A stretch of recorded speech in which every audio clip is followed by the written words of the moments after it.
સમગ્ર રાજ્યમાં અને જામનગર સંસદીય ક્ષેત્રમાં પણ દિવસે દિવસે જે રીતે લોકસભાની ચૂંટણી તરફ આપણે આગળ વધતા જાય છીએ, મતદાનના દિવસ તરફ અને નામાંકન પત્ર ભરવાના દિવસ તરફ આપણે આગળ વધતા જઈએ છીએ, એમાં સમગ્ર રાષ્ટ્રમાં આજે જે વાતાવરણ છે કે કાયદેસર કોંગ્રેસ મુક્ત આખો દેશ થઈ રહ્યો છે, એવી જ પરિસ્થિતિ અહીંયા રાજ્યમાં અને જામનગર સંસદીય ક્ષેત્રમાં છે. કોંગ્રેસના બહુ મોટી સંખ્યામાં કાર્યકર્તાઓ, આગેવાનો, આમ આદમી પાર્ટી જે થોડો સમય એટલે કે માત્ર ચૂંટણીમાં આપણા વચ્ચે આવી અને ક્યાંક એક વિભાજનવાદી વાતાવરણ ઊભું કરી અને અમુક મત લઈ જવામાં સફળ થઈ હતી. મોટા મોટા વાદા કરી, વચનો આપી અને મફત લાણીઓ કરી અને જે ખોટા વિખવાદ કરવામાં સફળ થઈ હતી, એ જ આમ આદમી પાર્ટીના કાર્યકર્તાઓ, ખૂબ સારા કાર્યકર્તાઓ આજે નરેન્દ્રભાઈના નેતૃત્વમાં એમની જે વિકસિત ભારતની પરિકલ્પના છે એને સાકાર કરવા માટે આ ક્ષેત્રના નાગરિક તરીકે આ ક્ષેત્રને પણ એ દિશામાં મજબૂતીથી જોડવા માટે આજે સર્વેનો ભારતીય જનતા પાર્ટીમાં સમાવેશ થયો છે. જે કાર્યકર્તાઓ આજે ભારતીય જનતા પાર્ટીમાં નરેન્દ્રભાઈ મોદી સાહેબના નેતૃત્વમાં જોડાણા છે, એમને આપ સૌ એ જાણીતા સર્વે આગેવાનો છે, કાર્યકર્તાઓ છે, આજે ભારતીય જનતા પાર્ટીમાં જોડાણા છે.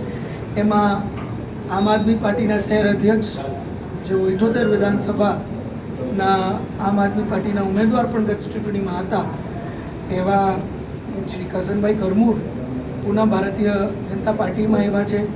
એમાં 79 વિધાનસભાના પણ ભારતીય આમ આદમી પાર્ટીના ઉમેદવાર એવા શ્રી વિશાલભાઈ ત્યાગી, એ પણ ભારતીય જનતા પાર્ટીમાં થોડા સમય પહેલાં જ પ્રવેશ લઈ લીધો છે.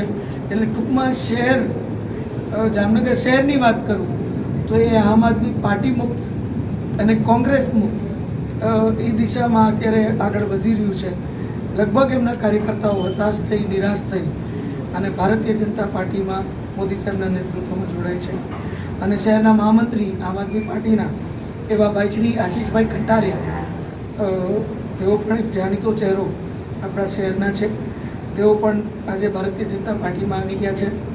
જામનગર જિલ્લાની વાત કરું તો જામનગર ગ્રામ્ય વિધાનસભામાંથી હર્ષદપુરના તાલુકા પંચાયતના સદસ્ય એવા ભાઈ શ્રી કાનજીભાઈ વસોયા આજે ભારતીય જનતા પાર્ટીમાં એમનો પણ પ્રવેશ થયો છે. સાથે આમ આદમી પાર્ટીના લોકસભાના પ્રભારી, જે આમ આદમી પાર્ટીના લોકસભાના પ્રભારી હતા, એવા ભાઈ શ્રી ભાવેશભાઈ સભાડિયા, એ ભાવેશભાઈ સભાડિયા એ એક જાણીતો ચહેરો છે આખી લોકસભામાં અને ખાસ કરી અને જામનગર જિલ્લામાં, અને તેઓ આમ આદમી પાર્ટીના પ્રભારી હતા, તેઓનો પણ આજે સમાવેશ થયો છે. કોંગ્રેસના પ્રદેશના મહામંત્રી અને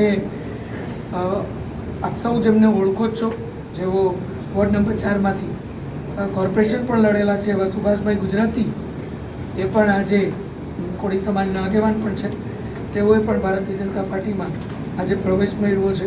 ગઈકાલે આમ આદમી પાર્ટીમાંથી મારી સાથે 15 થી 17 જે પદ અધિકારીઓ હતા, જવાબદારી હતી, એવા લોકોએ અમે સામૂહિક રાજીનામા આપ્યા.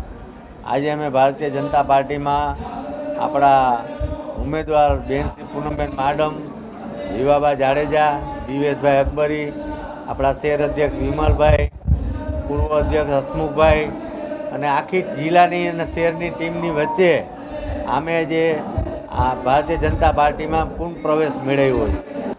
ને ખાસ કરીને હું 30 વર્ષ સુધી ભારતીય જનતા પાર્ટીમાં, મારી રાજકીય શરૂઆત ભારતીય જનતા પાર્ટીમાં થઈ હતી.